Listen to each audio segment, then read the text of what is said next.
আমার বন্ধুরা, ঈমান, আল্লাহর প্রতি বিশ্বাস, অটুট বিশ্বাস যদি থাকে, আল্লাহ পাক একদিন না একদিন আপনাদেরকে, আমাদেরকে সবাইকে মুক্তি দেবে। কিন্তু তার সাথে ভালো কাজ, আমল করে যেতে হবে। নবী পাক সাল্লাল্লাহু আলাইহি সাল্লাম পৃথিবীতে এসেছিলেন আখলাক শেখানোর জন্য, চরিত্র শেখানোর জন্য। একজন ফ্রান্সের বিখ্যাত ঐতিহাসিক মিস্টার গুস্তাভ লি বোন, the civilization of the Arabs, বইতে লিখলেন, if we judge a person, আমরা যদি কোনো মানুষকে বিচার করি, মূল্যায়ন করি with his great achievement, তার সাফল্য কি কি জীবনে তিনি অর্জন করেছেন, এই নিরিখে যদি একটা মানুষকে আমরা মূল্যায়ন করি, we can say, আমরা বলতে পারি হযরত মুহাম্মদ ছিলেন the greatest in the history। হযরত মুহাম্মদ ছিলেন ইতিহাসের সর্বকালের সেরা একজন মানুষ, ইতিহাসের সর্বকালের সেরা একজন মানুষ। কেন? তিনি মাত্র 23 বছরের নবুয়তের প্রচার প্রসার করেছেন। তার 63 বছর আয়ু ছিল। তার 40 বছর তিনি দুনিয়ার সাধারণ কাজ কাম, সামাজিক সংগঠন এইসব করেছেন। কিন্তু নবুয়তের দাওয়াতে ইল্লাল্লাহ এটা 23 বছর করেছেন। এটা 23 বছর করেছেন। ভারতবর্ষের একটা জগৎ বিখ্যাত মনীষী এর রায়, মানবেন্দ্রনাথ রায়, তার লেখা বই 12 বছর জেলে বসে বইটা লিখেছিলেন। বইটার নাম হলো the historical role of Islam, ইসলামের ঐতিহাসিক অবদান। ওই বইতে মানবেন্দ্রনাথ রায় লিখেছেন হযরত মুহাম্মদ 23 বছরের জীবনে যা বৈপ্লবিক একটা চেতনা দিয়ে গেছেন গোটা পৃথিবীতে, পৃথিবীর ইতিহাসে এর কোনো নজির নেই। পৃথিবীর ইতিহাসের কোনো নজির নেই। মাত্র 23 বছরের জীবনে তিনি পৃথিবীকে যা দিয়ে গেছেন, 200 কোটি ফলোয়ার হযরত মুহাম্মদ সাল্লাল্লাহু আলাইহি সাল্লাম রেখে গেছেন। স্বামী বিবেকানন্দ বাধ্য হলেন বলতে, তোমরা যদি মনে করো মুহাম্মদের ধর্মে সত্য নাই, তোমরা ভুল করছো। মুহাম্মদের ধর্মে সত্য আছে, মুহাম্মদের ধর্মে ভালোবাসা আছে। তাই তো কোটি কোটি মানুষ হাজার হাজার বছর ধরে মুহাম্মদকে ফলো করে, অনুসরণ করে। সুবহানাল্লাহ। হ্যাঁ, ভারতবর্ষের যুগপুরুষ স্বামী বিবেকানন্দ যখন ফিরছেন চিকাগো ভাষণ দিয়ে, সর্বধর্ম সম্মেলন করে আঙুল বাড়িয়ে দেখালেন জাহাজ থেকে, সিস্টার নিবেদিতা, ওই দেখো লাল মাটি। বলছে ওইটা কোন দেশ? বলছে ওটা আরব। বলছে আরব মানে? বলছে সাম্যবাদের মহান আচার্য জগৎগুরু হযরত মুহাম্মদের জন্মভূমি, কর্মভূমি, লীলাভূমি ওটা হলো আরব, আর ওইটা হলো মদিনা। ওটা হলো মদিনা। পৃথিবীর সকল পণ্ডিত মনীষীরা বিশ্বনবী হযরত মুহাম্মদ সাল্লাল্লাহু আলাইহি সাল্লামকে শ্রদ্ধা জ্ঞাপন করে গেছেন। তাতে তসলিমা নাসরিনের মতন যার 12টি ভয়াকাত্য একার র, সে কি বললো? তাতে আমাদের কিছু যায় আসে না। হ্যাঁ, যার আক্ষরিক করতেই 12টা ভয়াকাত্য একার র, আমাদের কোনো যায় আসে না। পৃথিবীর দামি দামি লোকেরা, গান্ধীজি বলে গেছেন কি, হ্যাঁ, প্রফেসর মরিস বুকাইল বলে গেছেন কি, জওহরলাল নেহরু কি বলে গেছেন, আইনস্টাইন কি বলে গেছেন, চিকাগো বিশ্ববিদ্যালয়ের হিস্টোরির হেড অফ দ্য ডিপার্টমেন্ট, তিনি পৃথিবীর সকল মনীষীদের একটা জীবনীর তালিকা তৈরি করলেন। তালিকাটার নাম দিলেন যে 100 মহাপুরুষ। তাতে তিনি হযরত মুহাম্মদের নামটা প্রথমে রাখলেন। তিনি বললেন, আমি নিজে কিন্তু খ্রিস্টান, আমি নিজে কিন্তু খ্রিস্টান। চিকাগো বিশ্ববিদ্যালয়ের ইতিহাস এবং সোশ্যাল স্টাডিজের হেড অফ দ্য ডিপার্টমেন্ট আমি নিজে খ্রিস্টান, কিন্তু আমি যিশুকে 1 নম্বরে রাখিনি, আমি মুহাম্মদ সাহেবকে 1 নম্বরে রেখেছি। কেন? আমার কাছে কোনো অপশন ছিল না, আমার কাছে কোনো বিকল্প পথ ছিল না। হযরত মুহাম্মদ সাল্লাল্লাহু আলাইহি সাল্লামের আদর্শ হলো সার্বজনীন, সারা পৃথিবীর সকল মানুষ তাকে ফলো করতে পারে। সার্বজনীন আদর্শ এবং কল্যাণ নিয়ে তিনি পৃথিবীতে এসেছিলেন। আল্লাহ পাক বললেন, ওমা আরসালনাকা ইল্লা রাহমাতাল লিল আলামিন। ওগো মুহাম্মদ, ওগো আমার নবী সাল্লাল্লাহু আলাইহি সাল্লাম, আমি আপনাকে জগতের জন্য করুণা করে পাঠিয়েছি, রহমত, ফেত এবং করুণা করে পাঠিয়েছি গোটা পৃথিবীর জন্য। শুধু মানব জাতির জন্য কল্যাণ নয়। বিশ্বনবী সাল্লাল্লাহু আলাইহি সাল্লাম একদিন বললেন, আহাব্বুল খালকি ইলাল্লাহ মান আহসানা ইলা ইয়ালিহি, আল খালকু ইয়ালুল্লাহ। সমগ্র সৃষ্টি আল্লাহর পরিবার। শুধু মানুষ আল্লাহর পরিবার নয়, কুকুরকেও আল্লাহ সৃষ্টি করেছেন, সাপকেও আল্লাহ সৃষ্টি করেছেন, ব্যাংকেও আল্লাহ সৃষ্টি করেছেন, মুরগিকেও আল্লাহ সৃষ্টি করেছেন। করেছেন না করেননি? করেছেন। সমগ্র সৃষ্টি আল্লাহর পরিবার। ফাআহাব্বুল খালকি ইলাল্লাহ আল্লাহর কাছে সবচেয়ে প্রিয় কে? মান আহসানা ইলা ইয়ালিহি, যে তার পরিবারের সঙ্গে সবচেয়ে বেশি ভালো ব্যবহার করে। তুমি যদি কুকুরকে গরম পানির ছেঁকা দাও, বিয়ে বাড়িতে একটা কুকুর ঢুকে পড়েছে বিয়ের প্যান্ডেলের পাশে, আর আপনি গরম ফ্যান ঢেলে দিলেন তার গায়ে, পুরো চামড়া উঠে গেল, আল্লাহ আপনাকে ছাড়বে না, আল্লাহ আপনাকে জাহান্নামে দেবে। হাদিসে আছে, সহিহ হাদিস, আল্লাহ নবী বলেছেন, মুসা নবীর জামানায় বনী ইসরাইলের যুগে একটা মেয়ে সারাদিন নামাজ পড়তো, আমি তাকে জাহান্নামে দেখেছি, যার মেয়েরাজের রাত্রে যে তার সে জাহান্নামে ঘুরছে। কেন? তার বাড়িতে একটা বিড়াল ছিল, সে বিড়ালটাকে পুষে রেখেছিল, গলায় দড়ি দিয়ে বেঁধে রেখেছিল, কিন্তু কোনো তার খাবারের মুখ টুক দিয়ে দিয়েছিল বলে সে তার রাগে আর বিড়ালটাকে খেতে দেয়নি। দড়িতে বেঁধে রেখে 1 দিন 2 দিন 3 দিন 4 দিন 5 দিনের পরে না খেয়ে বিড়ালটা জিভ পেরিয়ে গেল, আস্তে আস্তে আস্তে আস্তে নিস্তেজ মরে গেল বিড়ালটা। না খাইয়ে একটা বিড়ালকে মেরে দিয়েছিল বলে একজন নামাজি মুসল্লি মেয়েকে আমি জাহান্নামে দেখেছি।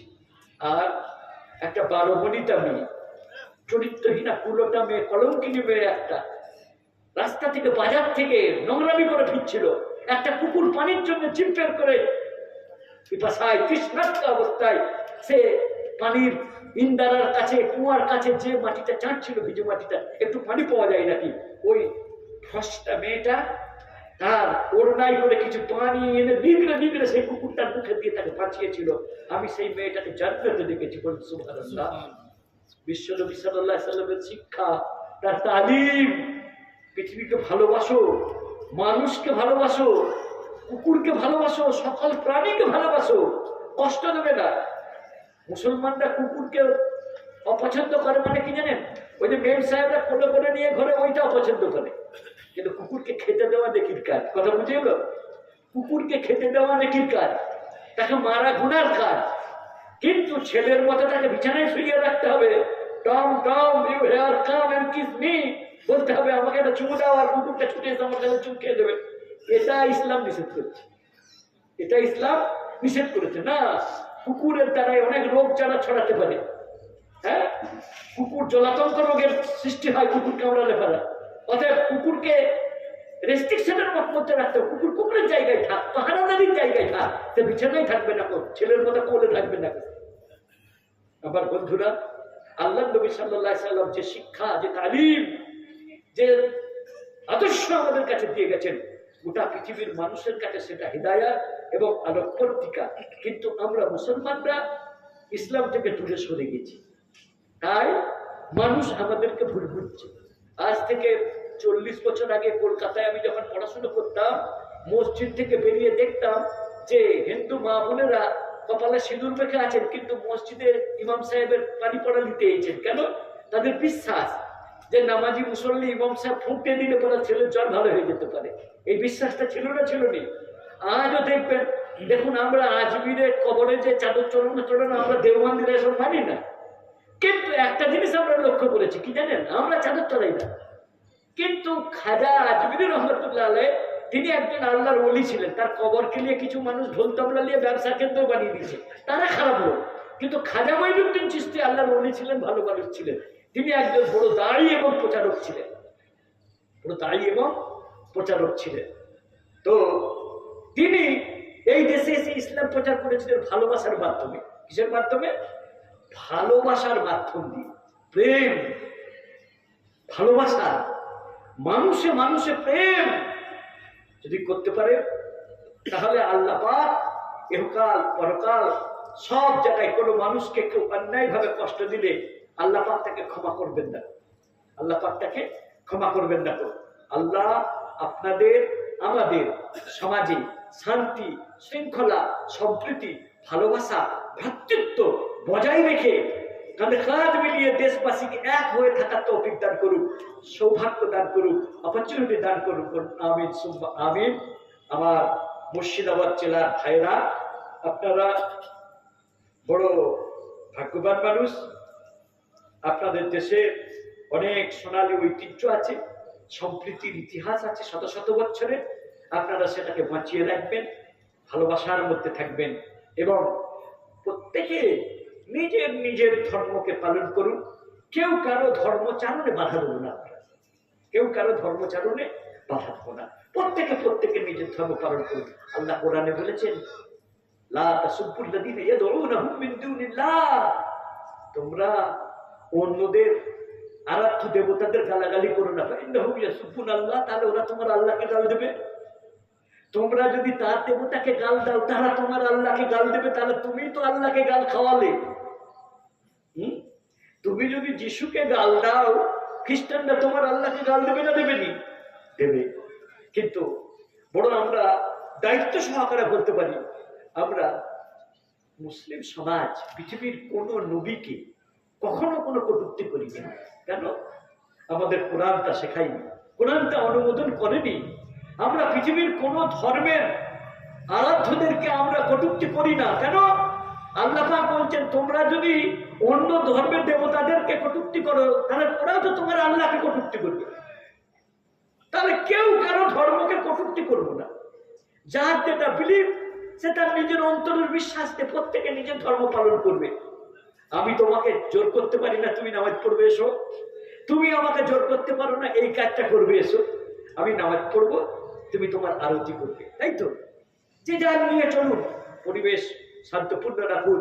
আল্লাহ পাক এই তালবাগানের এই এলাকার মক্তব এবং মসজিদ কমিটির প্রচেষ্টাকে আল্লাহ কবুল করুন, এবং এই যে সমাজ সংস্কারের যে মেহনতটা চালু হয়েছে, এটাই আমি বিশেষভাবে আপ্লুত এবং আপনাদেরকে অভিবাদন জানাচ্ছি।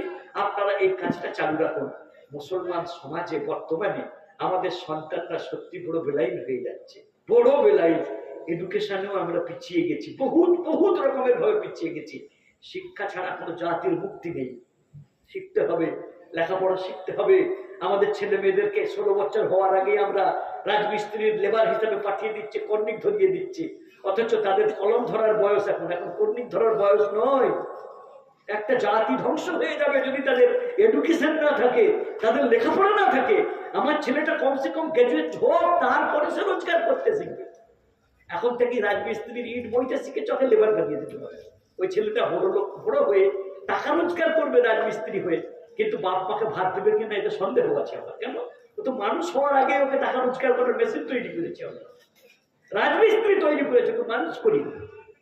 তাই আল্লাহ পাক আপনাদের আমাদের প্রত্যেকের সন্তানকে 8 ঘন্টার জন্য মসজিদ কেন্দ্রিক যে মক্তব শিক্ষা চালু আছে এর সঙ্গে জুড়ে দেবেন। এটা পরম সৌভাগ্য আপনাদের যে মক্তব চলে। আমাদের ছেলেরা বিএ পাস করবে, ইঞ্জিনিয়ার হবে, ডক্টর হবে, প্রফেসর হবে, আইপিএস হবে, কিন্তু তার সাথে যেন 4টে কলেমা জানে, যেন গোসলের খরচগুলো জানে, যেন 4টে কুল জানে, আয়াতুল কুরসি জানে, দুয়া কুনুত জানে, হ্যাঁ, যেন উজুর 4টে ফরজ জানে। এগুলো শিখতে হবে না? হবে নি? তাহলে আমার ছেলে আমার জানাজায় এসেছে, অথচ জানাজাটা তার হলেই না।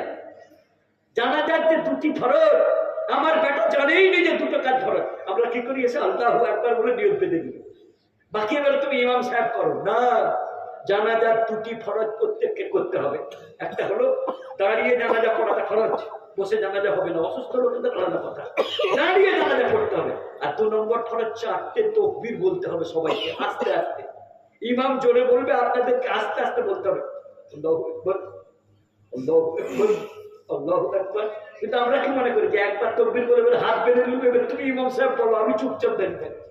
জানাজা হলো না। কেন?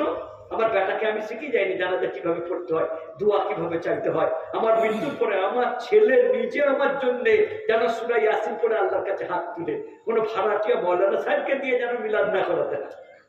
আমার ছেলে নিজে সূরা ইয়াসিন পড়ে আমার জন্য দোয়া করবে। তাই প্রত্যেকটা ছেলেকে স্কুলের সাথে সাথে মক্তবে 30 মিনিটের জন্য পাঠাবো ইনশাআল্লাহ। আল্লাহ তৌফিক দেন। ওয়া আখিরু দাওয়ানা জিনাত তাকুনা। আমি ক্লান্ত হয়ে গেছি, 11টা বেজে গেছে। এবারে সভাপতি সাহেবের ভাষণ হবে। আমার তো সব সেক্রেটারি সাহেবকে দেখলেন না? দরুদ শরীফ পড়ুন তো ভাই। আল্লাহুম্মা সাল্লি আলা মুহাম্মাদ ওয়া আলা আলি মুহাম্মাদ কামা সাল্লাইতা আলা ইব্রাহিম ওয়া আলা আলি ইব্রাহিম ইন্নাকা হামিদুম মাজিদ। আল্লাহুম্মা বারিক আলা মুহাম্মাদ ওয়া আলা আলি মুহাম্মাদ কামা বারাকতা আলা ইব্রাহিম ওয়া আলা আলি ইব্রাহিম ইন্নাকা হামিদুম মাজিদ। আপনাদের জলসা এবং মসজিদের সেক্রেটারি সাহেব কমিটির লোকেরা তার মঞ্চে এসে গেছে, ওনারা কিছু কথা বলবেন, তারপরে সভাপতি সাহেব দোয়া করিয়ে দেবেন। ওয়া আখিরু দাওয়ানা আলহামদুলিল্লাহি রাব্বিল আলামিন।